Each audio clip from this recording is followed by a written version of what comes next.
father's skill with the saw as well as the felling axe. There was no sign of a family, though, just as Dad had said. He must have come ahead to build a cabin before bringing the rest of the family along. Just then, a loud crack boomed through the evening air, and the tree swayed, twisted, and tilted right in the direction of the stump where Davey was standing. Naomi's feet started moving toward her son with no thought beyond snatching him out of the path of the tree that rushed downward with increasing speed.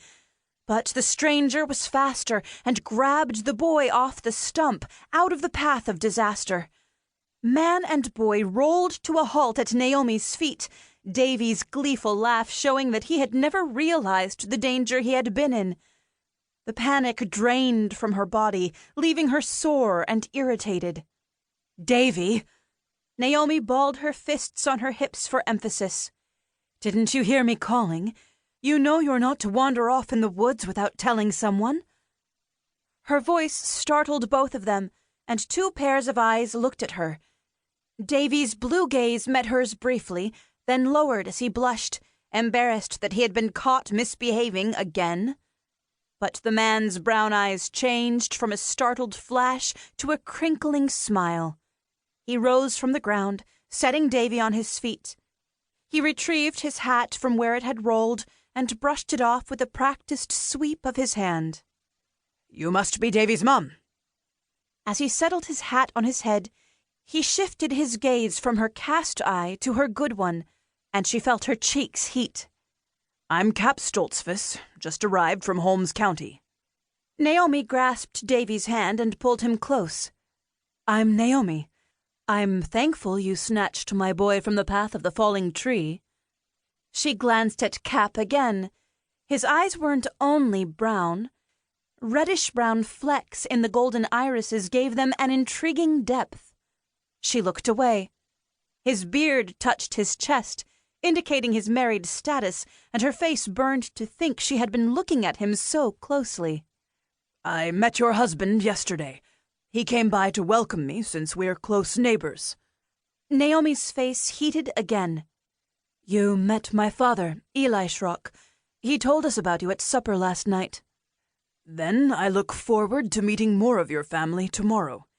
Your dad told me where the Sabbath meeting is to be held." He reached out to brush some leaves and twigs from the back of Davey's shirt. "Will we meet your family soon?" Naomi asked. Cap took a step back, his face as closed as if he had slammed a shutter tight. "My family is lost." Lost. Gone. He was alone. "I'm sorry." He didn't meet her eyes, and Naomi was suddenly aware of the shadowed twilight under the surrounding trees. She hugged her elbows as the cooling air reminded her it was still early spring. "Davey and I must be getting home. No one knows where we are." "Yeah, for sure." He took another step back, half turning from her. Davey pulled his hand out of Naomi's grasp and tugged at Cap's sleeve. "Will we see you at meeting?" He squatted on the ground, his face level with the boys.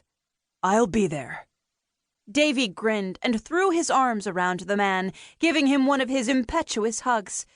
Before Cap could respond, Davey was off, running toward the deer trail and home.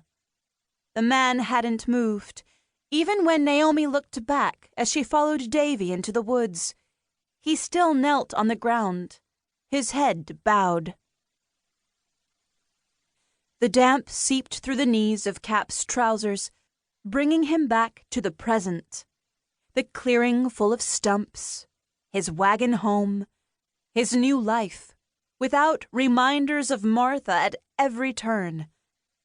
He retrieved the felling axe from where he had dropped it when he had heard the sickening, twisting crack of the maple tree and realized Davey was in its path.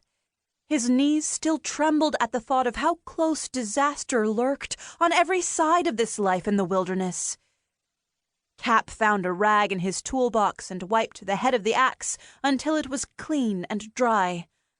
Winding his way between the stumps, he spanned the short distance across the clearing to his wagon,